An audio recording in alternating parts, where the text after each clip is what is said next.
বাংলাদেশের জন্য মেনিনজাইটিসের টিকা উমরা এবং ভিজিট ভিসাদারদের জন্য বাধ্যতামূলক করা হয়েছে। হজের সময় কিন্তু ইনফ্লুয়েঞ্জার টিকাও নিতে হবে। এবং কঙ্গো, মোজাম্বিক, আফগানিস্তান, পাকিস্তানের জন্য পোলিও টিকাও বাধ্যতামূলক। এটা আমাদের জন্য বাধ্যতামূলক নয়। এবং মেনিনজাইটিসটা সংক্রামক ব্যাধি। এটা মস্তিষ্ক এই যে ঝিল্লি আছে ওখানে একটা প্রদাহ হয়। এটা যদি ভাইরাল হয়, এটা যদি মারাত্মক হয়, জীবন সংশয় দেখা দিতে পারে। এই জন্য সৌদি গভর্নমেন্টের এটা সৌদি সরকারের পদক্ষেপ। এটা অত্যন্ত যৌক্তিক, কারণ এটা পাবলিক গ্যাদারিং হয়।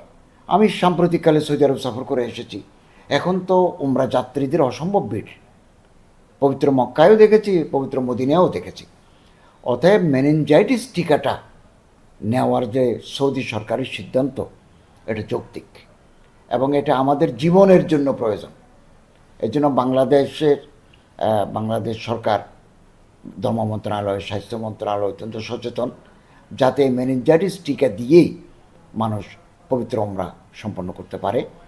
এবং পর্যাপ্ত টিকাও আছে, অতএব কোনো অসুবিধা হবে না।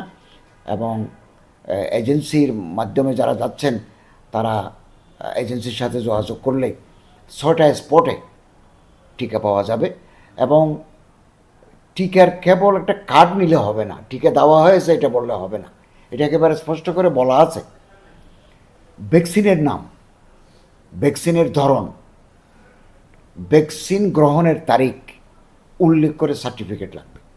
স্বাস্থ্য সচিবের সাথে আমি কথা বলেছি, স্বাস্থ্য সেবা, উনি বলছেন যে এই সার্টিফিকেট পেতেও কোনো অসুবিধা হবে না, এটা আমরা দিয়ে দেবো। যেখানেই টিকা দেওয়া হবে ওখানে সার্টিফিকেটের ব্যবস্থা থাকবে। অতএব এটা একটা সচেতনতামূলক কার্যক্রম। সারা পৃথিবীর মানুষ আসবেন। তো মনে করেন আমাদের কোনো উমরা যাত্রী অথবা ভিজিট ভিসাদারি যাত্রী যদি ওখানে যান, উনি যদি মেনিনজাইটিসে আক্রান্ত হন, তাহলে তো জীবন সংশয় হতে পারে। এই জন্য সৌদি সরকারের পদক্ষেপটা যৌক্তিক এবং পৃথিবীর বিভিন্ন দেশে এটা অনুসরণ করবে, আমরাও অনুসরণ করছি। হজের সময় 87,100 হজযাত্রী সৌদি আরব যাবেন। এটার জন্য আমরা অলরেডি চিঠি দিয়েছি এবং এখনও সময় আছে। এর মধ্যে আমাদের পর্যাপ্ত, প্রতি বছরেই এটা স্বাস্থ্য মন্ত্রণালয় এটা যোগান দিয়ে থাকেন, এবছরও তারা যোগান দেবেন।